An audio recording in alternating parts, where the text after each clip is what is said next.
করেই বেশিরভাগ মেরামত করতে পারে। খুব একটা মেকানিক্সের কাছে খুব একটা দ্বারস্থ হওয়া লাগে না, বড় কিছু না হলে। তাহলে মেকানিক্স থেকে বেকার হয়ে যাবে না। মেকানিক্সের জন্য আরো উন্নত প্রযুক্তি আসছে, উন্নত টেকনোলজি আসছে, তাই না? আপনাদেরকে ওই জায়গায় পৌঁছতে হবে।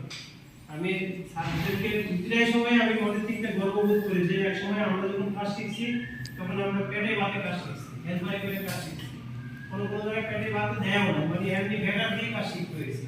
এখন কিন্তু কাজ শেখার জন্য সরকারের পক্ষ থেকে, বিভিন্ন ডোনারের পক্ষ থেকে আমাদের মতো লোককে ডাকে কাজ শেখানোর জন্য। সেখানে ভরণ পোষণ ব্যবস্থা, খাওয়া দাওয়ার ব্যবস্থা রাখে, থাকার ব্যবস্থা রাখে। আমার পাশাপাশি ওনারই আমার সম্মানীয় দেয়।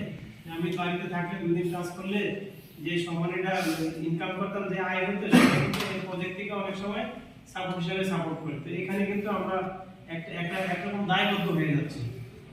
যেমন আপনি 2 দিন যদি বাড়িতে